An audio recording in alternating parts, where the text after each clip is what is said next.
Greetings, I am Shane the Olympiado, and in this video I will discuss a certain movie regarding sorcery and witchcraft.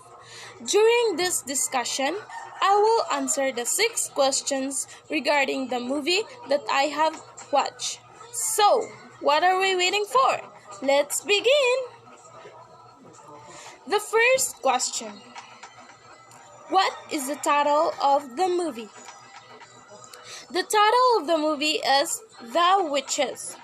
It is a movie about a young boy and his grandmother who have a run-in with a coven of witches and their leader.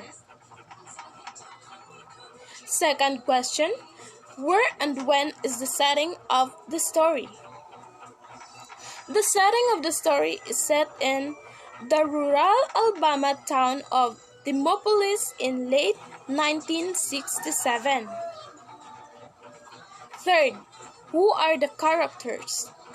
The main characters are the young orphan boy who goes to live with his grandmother and the world's grand high witch.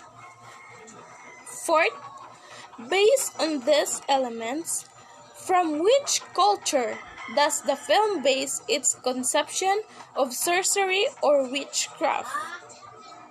Based on these elements, the movie is inspired from the European culture of sorcery and witchcraft. Fifth question: how do the elements of the film achieve a seemingly realistic depiction of sorcery or witchcraft? In the movie, the unmasked face of the Grand High Witch is described as crumpled, decaying, and shriveled, with her mouth and cheeks being conquered and worm-eaten, and serpent-like eyes. In this film, the face of Grand High Witch is mostly seen with only a few blemishes, a blistered scalp, and a considerably less gruesome. However, as she pulls her wig, she can clearly be seen pulling a worm out of her scalp and eating it. Furthermore, while looking in a mirror, she appears to be using some enchantment to conceal her real face, which briefly shown as horribly decayed and riddled with holes. And lastly, how does the movie present the conception of sorcery or witchcraft?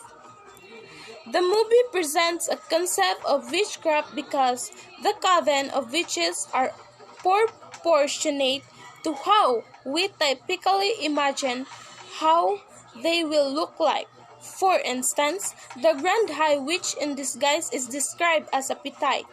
She dresses in a stylish floor-length black dress with long black opera gloves and wears a full face mask with a long black wig covering her bald head.